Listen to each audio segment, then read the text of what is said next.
교독하겠습니다. 마태복음 말씀을 먼저 교독합니다. 예수 그리스도의 나심은 이러하니라.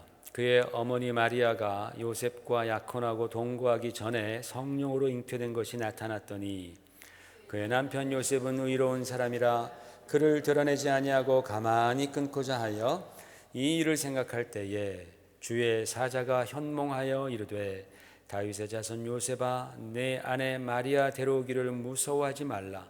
그에게 잉태된 자는 성령으로 된 것이라. 아들을 낳으리니 그 이름을 예수라 하라. 이는 그가 자기 백성을 그들의 죄에서 구원할 자이심이라 하니라.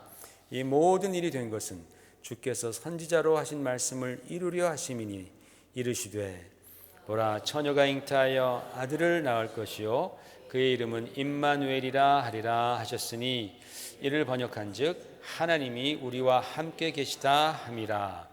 요셉이 잠에서 깨어 일어나 주의 사자의 분부대로 행하여 그의 아내를 데려왔으나 아들을 낳기까지 동침하지 아니하더니 나음의 이름을 예수라 하니라.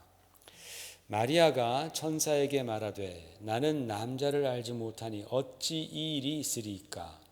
천사가 대답하여 이르되 성령이 내게 임하시고 지극히 높으신 이의 능력이 너를 덮으시리니 이러므로 나실 바 거룩한 이는 하나님의 아들이라 일컬어지리라. 보라 내 친족 엘리사벳도 늙어서 아들을 배었느니라. 본래 임신하지 못한다고 알려진 이가 이미 6달이 되었나니 대저 하나님의 모든 말씀은 능하지 못하심이 없느니라. 마리아가 이르되 주의 여종이오니 말씀대로 내게 이루어지이다 하매 천사가 떠나가니라. 아멘. 앉으시기 바랍니다. 여러분 지난주에 우리가 동방박사들에 관해서 우리가 함께 배웠습니다. 그들이 누구였는지 그들이 어디에서 왔는지에 대해서 성경을 토대로 해서 제가 말씀을 드렸습니다. 여러분 혹시 동방박사에 대해서 궁금하신 분이 계시면 지난주 설교를 우리 웹사이트에 가서 들어오시면 그래도 많이 도움이 될 것입니다. 그분들이 어떻게 예수님을 맞이했는지에 대해서 제가 5가지를 말씀을 드렸죠. 한번 볼까요? 그분들은 예수님을 맞이하는데 어떤 태도를 가졌느냐? 하나님의 약속을 간직하는 그런 인내, 오랫동안 그 약속을 인내하면서 참 환경적으로 어려웠지만 약속을 간직하는 인내하는 믿음이 있었다. 그리고 때가 되었을 때 그 때를 놓치지 않는 결단. 여러분 신앙은 결단입니다. 정말 신앙은 결단이 이루어져서 결단이 모여서 우리의 신앙이 되는 거예요. 주저하는 사람들은 절대로 신앙의 진보가 없고 더 깊이 나아갈 수가 없습니다. 이들은 결단하고 별을 바라보고 나아갔습니다. 그리고 열정이었습니다. 이분들에서 볼 수 있는 것은 메시아를 만나고자 하는 그 열정으로 말미암아 자기들 앞에 놓여있던 그런 모든 고난의 길, 정말 힘든 길, 그 고난을 다가올 영광을 생각하면서 이제 극복하는 열정이, 그 뜨거운 마음이 그들 가운데 있었습니다. 4번째로 그들에게서 배워야 할 것은 성경을 의지하는 믿음이었다. 마침내 그들이 예수님을 만날 수 있었던 그 결정적인 이유는 헤롯궁에 갔을 때 그들에게 성경 말씀을 가르쳐주잖아요. 그죠? 미가서의 말씀을 가르쳐줍니다. 그곳이 베들레헴이라는 성경의 말씀을 의지하여서 마침내 예수님을 만나게 되었다라는 것. 성경을 의지하는 믿음입니다. 그리고 마지막으로 그들이 주님 앞에 귀한 예물을 드립니다. 헌신, 나의 귀한 것을 드리는 헌신의 모습. 우리는 내가 귀하다고 생각하는 것에는 나의 귀한 것, 그것을 헌신하죠. 투자하죠. 내가 가치가 없다고 하는 것에는 내가 잃어버려도 손이 없을 만큼 우리는 투자합니다. 이분들은 정말 그때 귀했던 황금, 몰약, 유향을 주님 앞에 헌신하면서 주님이 나의 왕이십니다. 하나님의 아들이십니다를 그렇게 고백했습니다.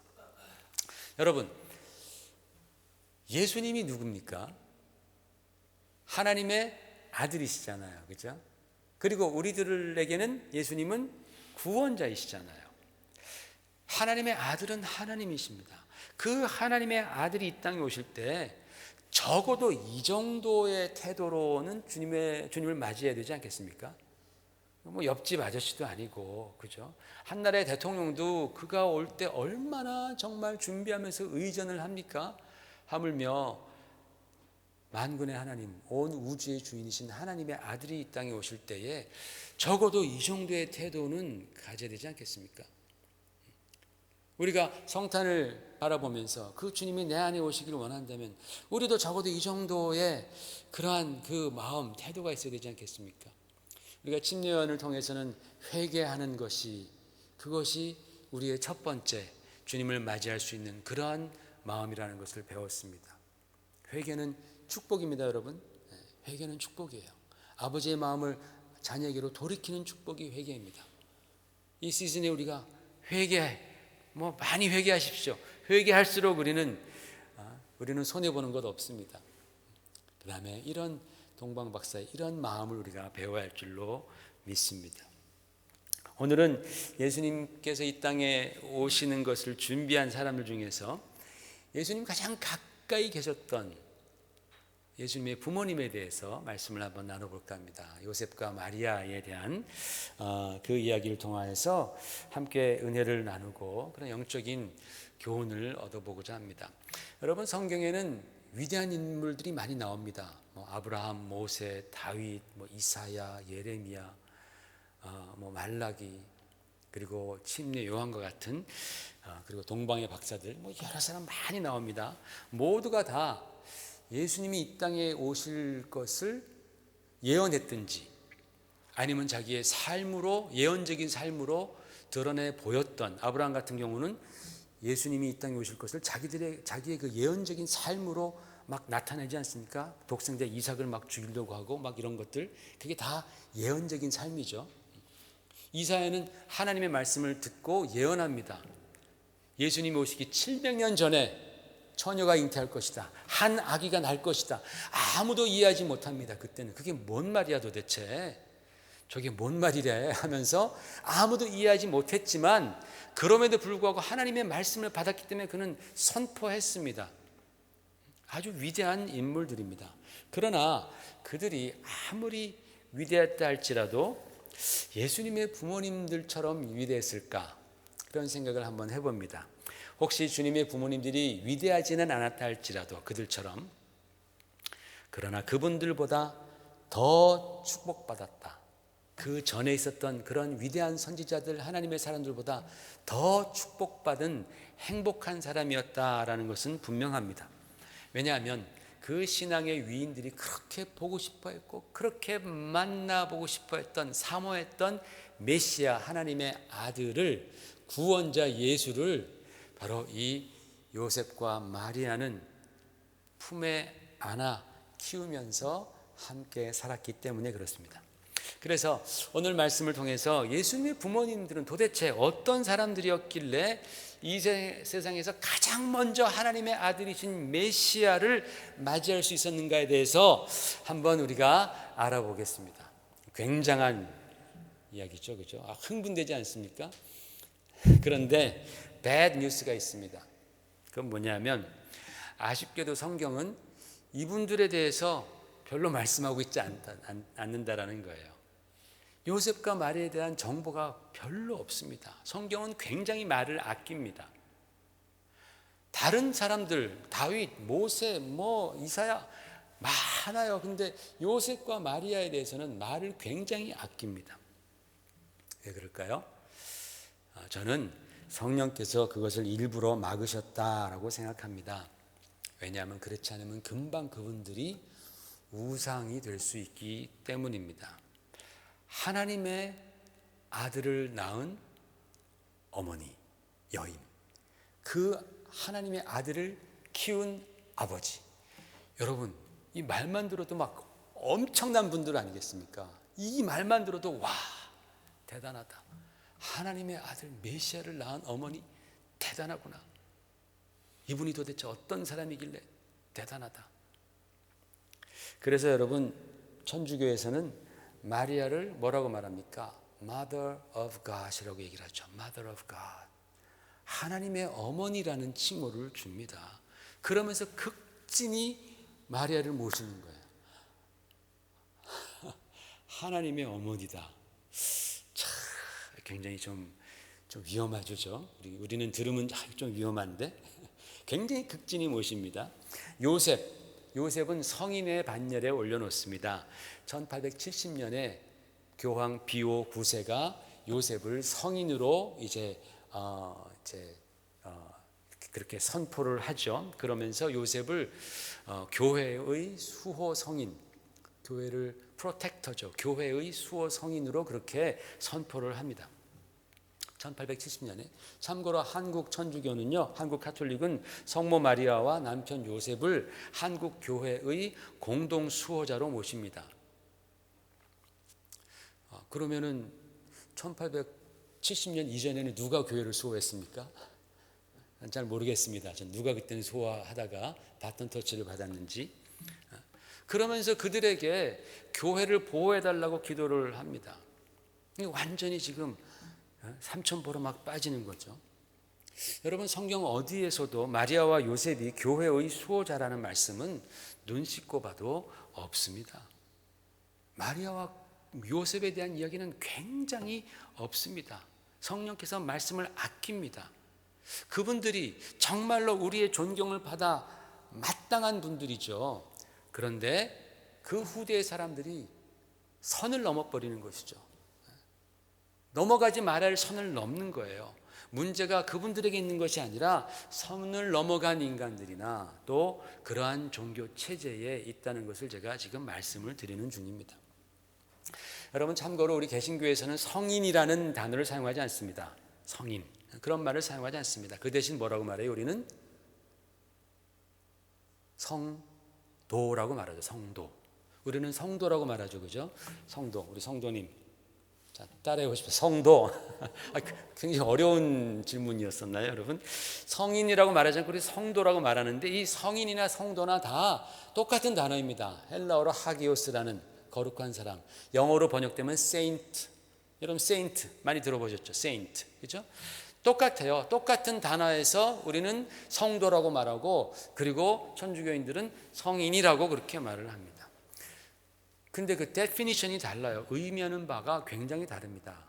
우리 개신교에서는, 기독교에서는 예수님을 믿어 의롭다 여김을 받은 사람들, 하나님의 자녀가 된 사람들, 우리는 하나님의 자녀가 되어서 의롭다 여김을 받았잖아요. 그것이 칭의 아니에요.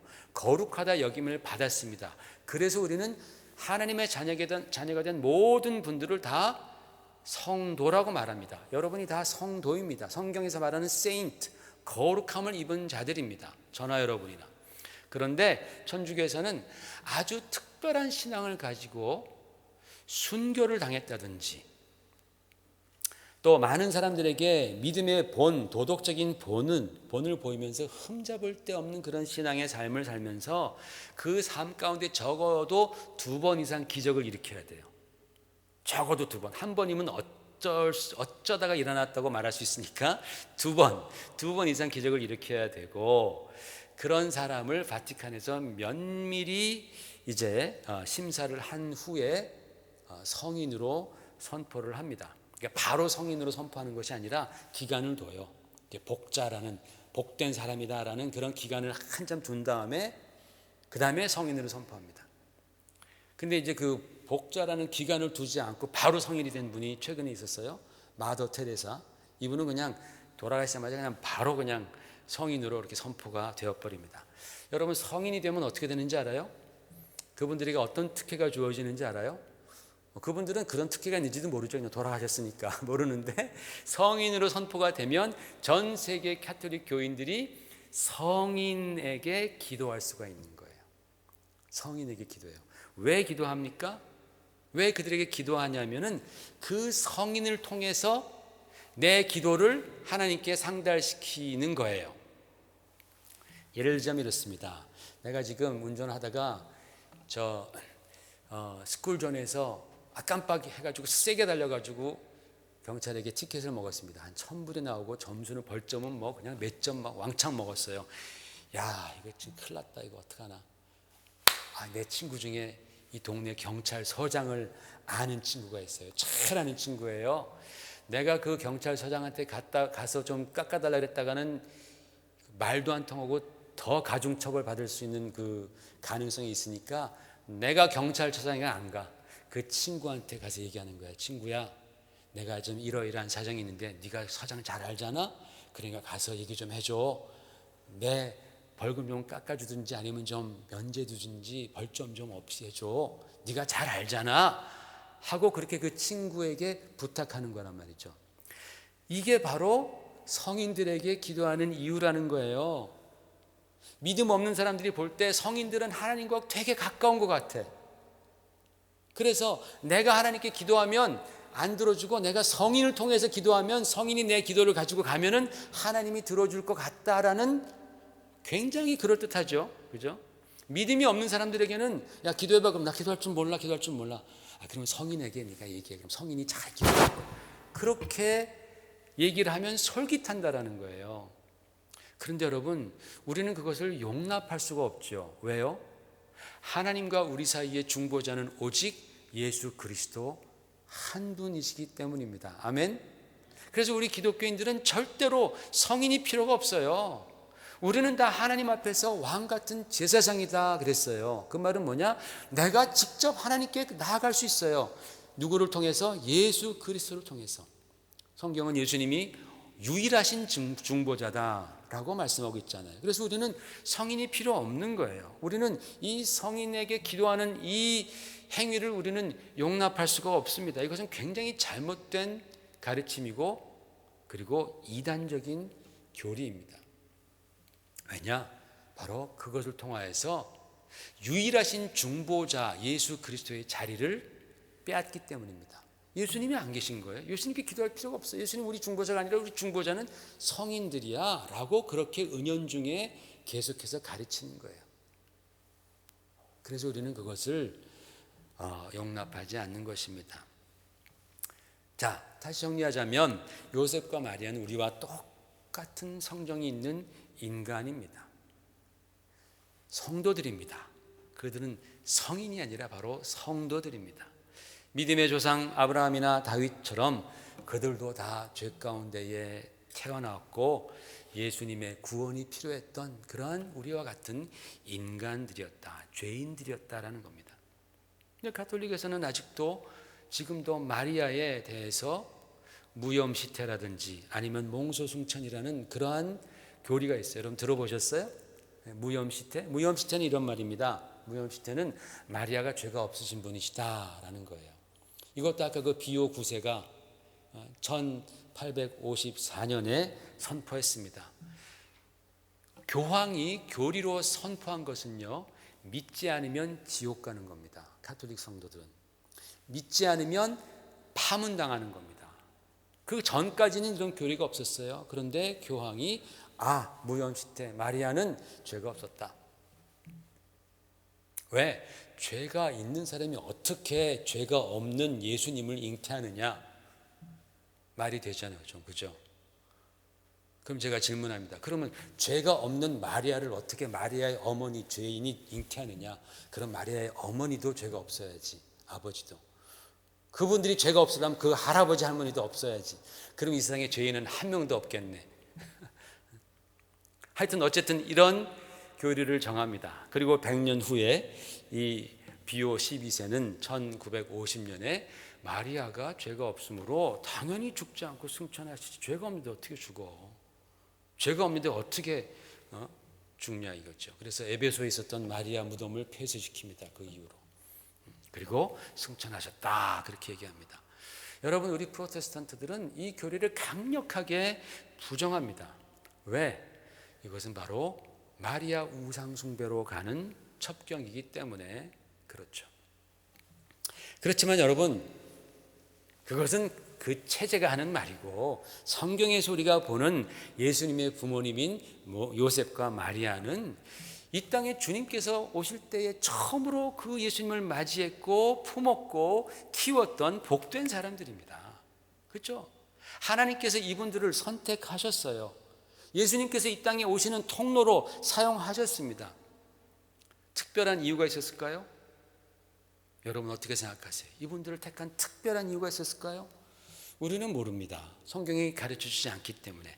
한 가지 분명한 것은 믿음의 조상인 아브라함을 하나님께서 은혜로 택해 주시고 은혜로 그를 사용하여 주셨듯이 요셉과 마리아도 하나님의 은혜로 말미암아 택함 받은 줄 믿습니다. 단지 성경에 보면, 오늘 보면 요셉이 의로운 사람이다라는 말씀은 있어요. 의로운 사람이다. 왜냐하면 자기 피앙세인 마리아가 임신을 했다는 것을 알죠. 그런데 그가 마리아의 앞날을 생각해서 밖으로 드러내지 않고 가만히 끊으려 했다라고 마태복음에 말씀합니다. 만일 요셉이 아직 자기와 잠자리도 같이 안 한 그 정혼한 마리아가 임신했다라는 소식을 들었을 때 거기에 막 분노하면서 이럴 수가 있어? 그렇게 순결하게 보이더니 이게 호박씨 같네 하면서 그냥 자기 부모에게 말하고 자기 형제에게 말하고 다 말하면 온 마을이 다 알게 되잖아요. 그렇게 됐다면은 아마 마리아는 예수님을 낳지 못했을 거예요. 왜냐하면 그 당시 법으로 정혼한 여인이 다른 남자의 아이를 가졌을 때에 그 여자는 돌로 쳐 죽임을 받아야 했기 때문입니다. 그런데 요셉은 긍휼한 마음이 있었던 것 같아요. 신중했던 사람 같아요. 그래서 성경은 그가 이 일을 드러내지 않고 가만히 정리하려 하였다. 바로 그가 이 일을 드러내지 않고 가만히 정리하려고 할 때에 이런 상황 가운데에 주의 사자가 현몽했다. 즉 꿈에 나타나서 말씀했다라는 거예요. 그 아이가 지금 성령으로 잉태된 것이다. 그 아이가 바로 임마누엘이시다. 임마누엘이란 말은 뭐냐면 하나님이 우리와 함께 계신다라는 히브리 말이에요. 임이라는 것이 with라는 말인데 임마누 하면 우리와 함께, 엘은 하나님이란 말이죠. 그래서 임마누엘 하면 우리와 함께 하나님이 하신다라는 그런 뜻입니다. 그러니까 요셉이 그것을 듣고서 이게 보통 일이 아니구나. 하나님이시구나라는 것을 그가 깨닫게 되는 것이죠. 여러분, 우리는 이 대목에서 굉장히 중요한 것을 하나 배울 수 있습니다. 만약에 말씀드렸듯이 요셉이 젊은 사람이잖아요. 혈기가 있잖아요. 이 요셉이 마리아의 잉태 소식에 그가 그냥 감정적으로 대했다면, 욱 하는 그 마음에 감정적으로 혈기를 내면서 대했다면 요셉은 절대로 예수님의 아버지라는 그 영광을 누리지 못했겠죠. 그런데 요셉은 절제할 줄 알았어요. 분노를 다스릴 줄 알았어요. 성경은 20절에 이렇게 말합니다. 이 일을 생각할 때에 주의 사자가 현몽했다. 보세요. 이 일을 생각하는 건 정신이 있어서 생각하는 거죠. 현몽은 잠잘 때입니다. 그러니까 요셉이 생각을 계속해서 여러 날 생각하면서 기도하면서 하나님 이것을 지금 어떻게 해야 됩니까? 하나님 어떻게 하는 것이 맞습니까? 라고 그가 그렇게 여러 날 깊이 생각할 때에 하나님께서 천사를 보내사 그의 꿈에 메시지를 주셨다라는 그런 뜻입니다. 여러분 잠언을 보십시다. 잠언 함께 봐요. 시작. 노하기를 더디하는 자는 용사보다 낫고 자기의 마음을 다스리는 자는 성을 빼앗는 자보다 나으니라. 귀한 말씀이죠. 그 다음 잠언 29장 시작. 어리석은 자는 자기의 노를 다 드러내어도 지혜로운 자는 그것을 억제하느니라. 자기 노를 다 금방금방 다 드러내고 나는 이런 사람이야, 나는 뒤끝이 없어, 이런 사람 어리석은 사람이라는 거예요. 성경은. 지혜로운 자는 자기의 노를, 감정을 억제하는 거예요. 요셉이 자기의 감정을 그렇게 억제하고 절제하면서 어떻게 하는 것이 이 상황에서 정말 하나님 앞에 옳은 것인가를 그가 기도할 때 하나님이 역사하시는 거예요. 하나님이 역사하시는 거예요. 여러분, 이것이 바로 우리가 신앙생활하면서 정말 마음에 명심하고 또 명심해야 할 교훈입니다. 하나님의 뜻을 우리가 감당할 때, 주의 일을 행할 때 신앙생활하면서 이것이 때로는 언제나 그냥 홀리홀리하고 아름답고 생각처럼 은혜만 있는 것이 아닙니다. 사람과 사람과의 만남이 항상 있고 부딪힘이 있기 때문에 어떤 때는 힘들어요. 교회에서 생활하는 게 어떤 때는 힘듭니다. 신앙생활하다가 실망스러운 일도 있습니다. 내가 하나님께 이것을 기도했는데 하나님께서는 저렇게 대답하시면 내가 굉장히 힘들 때가 있어요. 심지어는 짜증날 때도 있죠. 그리고 신앙생활 하다 보면 여러분 마음에 내키지 않는 일을 해야 될 때도 있습니다. 어떤 일은 기도받아서 기도에 응답받아서 막 힘있게 힘차게 시작했지만 시간이 지나가면서 괜히 했다, 그거 응답 아니었나? 그 일이 싫어질 때도 있습니다. 또는 내 머리나 내 감정으로는 도무지 이해도 안 되고 용납도 안 되는 그런 경우도 생길 수 있습니다. 여러분, 이럴 때 우리가 과연 성도로서 어떻게 반응하는 것이 옳은가? 그저 욱하는 내 감정 따라갈 것인가? 아니면 스탑, 잠깐 내가 기도해야지, 내가 또 말씀을 봐야지, 또 기도하면서 하나님께서 과연 어떻게 내가 행하는 것을 원하시는가, 어떻게 행하는 것을 하나님 기뻐하시고 교회에 유익이 되는가, 내 신앙의 덕이 되는가, 이것을 우리는 생각해야 됩니다. 근데 많은 사람들이 참 안타깝게도 자기 감정이 올라오면 그 감정이 옳다고 믿어요. 10분 후면 후회할 텐데, 또는 그 다음날이면 후회할 텐데, 내 감정이 막 올라왔을 때 그때 팍 행하면서 왜 행하겠어요? 내 감정이 옳다고 믿으니까 그래요. 만약에 그것이 잘못될 수도 있다라고 내가 그 여지를 남겨둔다면 우리는 그러지 않을 텐데, 많은 사람들은 자기의 감정대로, 자기의 혈기대로, 자기 생각대로 마구 조급하게 말하고 행동하면서 하나님의 뜻을 찾으려고 생각하지 않아요. 그래서 교회가 힘들어지고 자기 자신도 신앙 가운데 굉장히 자기 자신에 대해서 실망하는 경우가 많아요. 먼저는 내 자신에 대해서 참 실망합니다. 내가 왜 그랬을까, 바보같이. 그게 회복되는 게 참 어렵잖아요. 마귀는 그것을 굉장히 즐기죠. 꼭 교회에서뿐만 아니라 여러분, 성도들이 믿지 않는 자들과 함께 살아가는 사회에서도 막 그런 것이 나타나지 않습니까?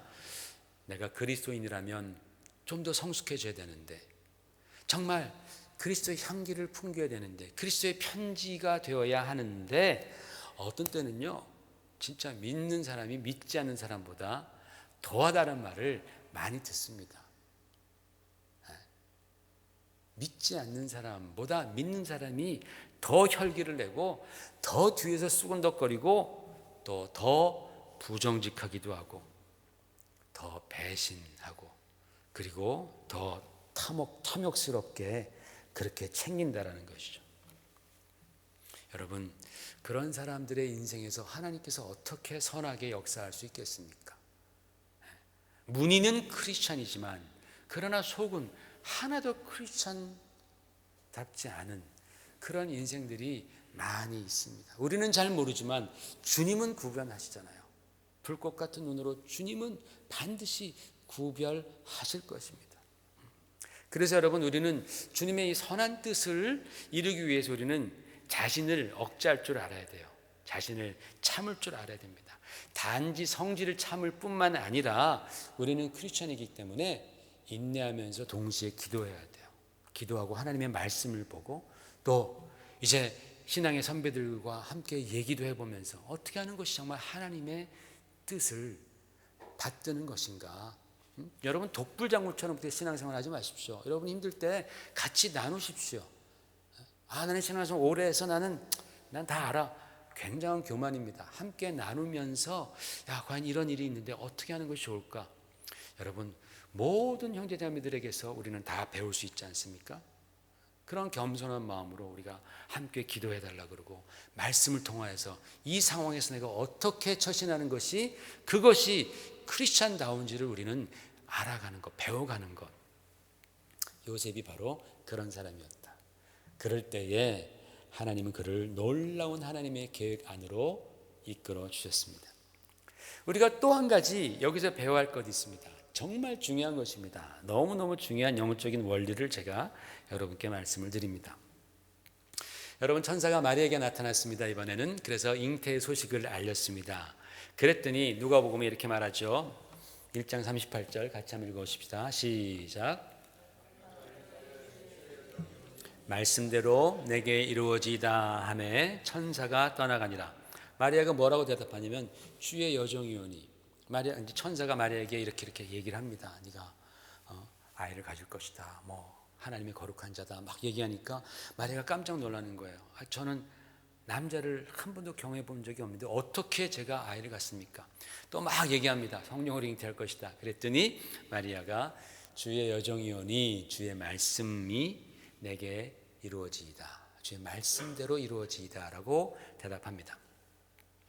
여러분 한번 마리아의 입장에서 생각해 보십시오. 아마 마리아가 이때 10대 후반 정도 됐을 겁니다. 그때는 빨리빨리 결혼했기 때문에 그런 어린 소녀가 남자를 한 번도 경험해 보지 못한 이 아이에게, 소녀에게 이런 메시지가 전달됩니다. 아이가 생긴다고? 아니 아무리 성령으로 잉태한다 하지만 세상에 성령으로 잉태한다라는 그 얘기를 들어본 적도 없잖아요. 성경에 그런 얘기가 나와보지도 않았잖아요. 그죠? 그리고 아무리 그분이 하나님의 아들이라 할지라도 얼마나 마리아에게는 힘든 얘기겠어요. 아무리 천사가 전해줬다 할지라도 이게 얼마나 부담되는 일이에요. 자칫 잘못하다가는 아까도 말씀드렸듯이 큰 불행으로 자기 인생에게는 큰 불행이 될 수 있는 얘기 아니겠어요? 자기가 임신했을 때 자기 부모에게 얘기해 본다고 생각해 보세요. 아버지 어머니 제가 임신했는데 천사가 이렇게 말했습니다. 그 부모가 믿겠어요? 믿어는 주겠죠. 믿어줄게. 그래 몸 잘 관리해라 하고서 가서 기도하겠죠. 주여 용서하여 주시옵소서. 우리 딸년이 저렇게 하라는 말씀 맞았다가 저렇게 되었나이다. 그랬겠죠. 부모 안 믿어줍니다. 자기를 사랑했던 요셉한테 말하면 믿어주겠어요? 머리채 휘잡고 가가지고 바깥에 내동댕이 치지 않으면 그러면 땡큐지. 요셉이 믿어주겠냔 말이에요. 아무도 안 믿어줍니다. 세상은 자기를 마침내 모욕하고 버릴 것이다. 이 생각 왜 못하겠습니까? 어린 소녀로서 이렇게 큰 일을 감당할 재간이 있겠습니까? 그러나 여러분 마리아는 이렇게 대답하잖아요. 주의 여종이오니 주의 말씀대로 이루어지이다 라고 그렇게 대답합니다. 여러분 마리아가 천사에게 주의 여종이다 라고 고백을 하잖아요. 여러분 이게 무슨 뜻이겠어요? 여러분 종은 자기 권리가 없어요. 그죠? 종은 내 권리가 없습니다. 주인이 하자는 대로 하는 것이 종의 역할입니다. 그저 순종하는 게 종의 역할입니다. 내가 주의 여종입니다라고 말했을 때 주님 저에게는 권리가 없습니다. 내 인생에 아무런 권리가 없습니다. 하나님께서 원하시는 대로 나를 사용하여 주시옵소서라고 지금 그는 신앙 고백을 하는 거예요. 하나님 앞에서 자신을 낮추면서 자기를 온전히 하나님께 맡기는 거예요. 얼마나 아름다운 고백입니까? 여러분 우리는 여기서 이것을 잘 들으시길 바랍니다. 여러분 하나님의 뜻과 계획은요 때로는 여러분의 의사와는 전혀 무관하게 여러분에게 주어진다라는 사실입니다. 요셉과 마리아를 생각해 보십시오. 그들이 서로 사랑하고 결혼할 때 우리 잘해가지고 우리가 정말 정결하게 하나님 믿어서 우리 한번 하나님의 아들을 한번 품어보자 이랬겠습니까? 아니에요. 그들은 그냥 알콩달콩 아주 소시민적인 행복을 그들이 바라면서 그렇게 사랑했어요. 그렇게 결혼하려고 했어요. 그런데 하나님께서는 그들을 특별히 선택하셨고 그들에게는 평범한 인생을 허락하지 않으셨다라는 거예요. 특별히 마리아의 삶은 굉장히 가혹했습니다. 자기 아들이 십자가에서 처참하게 죽어가는 그 모습을 봐야 하는 어머니는 절대로 행복한 어머니가 아닙니다. 굉장히 힘든 인생이 그녀에게 주어졌어요. 왜요? 전생에 죄가 많아서? 우리 같으면 전생에 무슨 죄가 있길래 이렇게 자식을 먼저 보내냐고. 전생에 죄가 많아서 그래요? 아니에요. 하나님이 특별히 선택하셔서죠. 그렇죠. 전생에 죄가 많아서 그런 게 아니에요. 마리아가 하나님이 특별히 선택하셔서 그러한 고난을 걷게 한 거예요. 마리아에게 하나님이 허락 받으셨어요? 요셉에게 하나님이 허락 받으셨어요? 아니에요, 여러분. 여러분, 우리는요, 우리의 인생에 있어서 하나님의 절대 주권을 우리는 인정해야 합니다. 이것이 신앙인이에요. 우리가 그리스도인이라면, 저와 여러분이 그리스도인이라면 우리는 내 삶에 하나님의 절대 주권을 인정해야 됩니다. 우리의 믿음은 여기부터 시작하는 거예요. 이것이 되지 않으면 절대로 하나님과 나는 무관해요. 사실은 무관합니다. 여러분, 하나님께서는 하나님의 일을 내 안에서 하기 위해서 절대로 내 허락이 필요하다, 필요하지 않다? 뭐예요? 크게 말씀해 보세요. 하나님은 하나님의 일을 내 삶 가운데 이루시기 위해서 내 허락이 필요해요, 안 해요? 필요 안 해요. 정말이십니까? 진짜 그래요. 하나님이 하나님의 일을 하시기 위해서 여러분의 허락이 필요하지 않습니다. 내 삶 가운데 하나님의 뜻을 이루기 위해서 내 동의가 필요하지 않습니다. 왜? 하나님은 절대 주권자이기 때문에 그래요. 하나님께서 주의 뜻을 나의 삶을 통해서 이루시는데 내 의견이 필요합니까? 아닙니다. 알려주시면, 깨닫게 해주시면 감사하지만 그렇지 아니할지라도 하나님은 주권자이시기 때문에 여러분의 삶을 하나님 뜻대로 사용할 수 있는 그런 권리가 있는 분이 바로 우리 하나님 아버지이십니다. 믿으시면 아멘 하십시다. 아멘이십니다. 그러나 여러분, 오늘날 교회의 문제가 뭐냐? 우리 성도들의 문제가 뭐냐? 하나님께서 우리의 결제를 받아야 된다라고 그렇게 생각하는 그러한 생각들이 많이 들어가 있어요. 여러분, 성경에서 우리 하나님은 인생들에게 허락받지 않으십니다. 결제받지 않으십니다. 그냥 명령하십니다. 명령해서 들으면 복이요, 안 들으면 컷아웃 되는 거예요. 그냥 저주받는 거예요. 하나님 가서 빌지 않아요. 엎드려서 제발 좀 부탁 좀 들어줄래? 이러지 않아요. 근데 요즘은요, 우리가 내 인생의 주인이기 때문에, 우리가 내 인생의 하나님이라고 생각하기 때문에 하나님 일을 하려면 빌어야 돼요. 하나님이 와서 부탁을 해야 돼요. 내 허락을 받아야 돼요. 이게 도대체 무슨 일입니까, 도대체? 하나님의 뜻이 땅에서도 이루어지이다. 주님께서 우리에게 기도를 가르치잖아요. 하나님의 뜻이 땅에서도 이루어지이다. 하나님의 뜻이 이 땅에 이루어질 때 제 뜻을 하나님의 뜻에 맞추겠습니다. 이거거든요. 근데 우리가 그것을 변형시킵니다. 그래서 내 뜻이 이 땅에서 이루어지도록 하나님 나를 도우시오 라는 뜻으로 우리는 하나님 앞에 기도를 합니다. 내 뜻에 하나님을 맞추시오 라고 말한단 말입니다. 옛날에는 자녀들이 아버지의 눈치를 봤습니다. 우리 때에도 아버지가 피곤하시거나 좀 언짢아하시면 우리가 조심조심하고 눈치를 봤습니다. 요즘에는 바뀌었습니다. 부모가 자녀들의 눈치를 봅니다. 그래서 아들아 이것 좀 해줄래? 그러면 싫어 엄마. 그래 그러면 그래 알았어. 내가 할게. 엄마가 할게. 다음에 네가 해라. 아이고 착한 우리 아들. 그렇게 나간단 말이죠. 그렇잖아요, 여러분. 그러나 성경은 그렇게 말하지 않아요. 자녀들아 부모에게 순복하라. 끝이에요. 순복하면 축복하고 순복하지 않으면 너는 벌 받는다라는 거예요. 무서운 말씀이, 하나님은 그렇게 말씀하시는데 우리는 그 하나님 말을 자꾸 변형시켜 내가 원하는 방법으로 변형시킨단 말이에요. 여러분, 하나님께서 주의 일을 하시는데, 하나님의 일을 우리 삶 가운데 하시는데 여러분의 나의 동의와 나의 의견을 하나님께서 필요로 하신다라고 절대로 생각하지 마시길 바랍니다. 여러분, 하나님이 내 인생에 있어서 절대 주권자이시다. 그러므로 하나님께서 하나님의 뜻을 내 삶 가운데에 이루어 가실 때에 내 동의나 내 허락이나 내 의견이 절대로 필요 없으시다. 하나님은 그냥 하신다라는 그 믿음은 나를 굉장히 부담스럽게 만듭니다. 맞아요. 부담돼요. 하나님 왜 그러시지? 그러나 내가 부담이 될지라도 하나님의 절대 주권을 인정하면서 그분을 따를 때에 우리의 인생 가운데는 엄청난 은혜의 역사가 일어나는 거예요. 하나님의 놀라운 역사 가운데로 우리는 인도함 받는 거예요. 요셉과 마리아처럼 하나님께서는 그들에게 절대로 동의를 구하지 않았습니다. 마리아, 내가 너 몸 좀 쓸게, 좀 해주겠니? 그러지 않았어요. 성령으로 잉태하리라. 그냥 그렇게 말씀하시는 거예요. 하나님께서 리스크 있는 거 알아요. 하시겠다라는 거예요.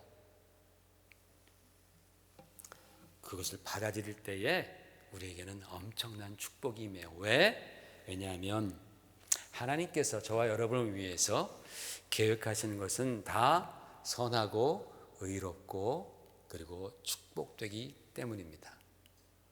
아멘. 하나님이 저와 여러분을 위해서 계획하시는 거, 하려고 하시는 것은 다 선한 거예요. 다 의로운 거예요. 그리고 다 우리에게 복된 거예요. 그것이 지금은 우리에게 고통일지 몰라도, 그것이 지금 우리에게는 힘겨운 싸움일지 몰라도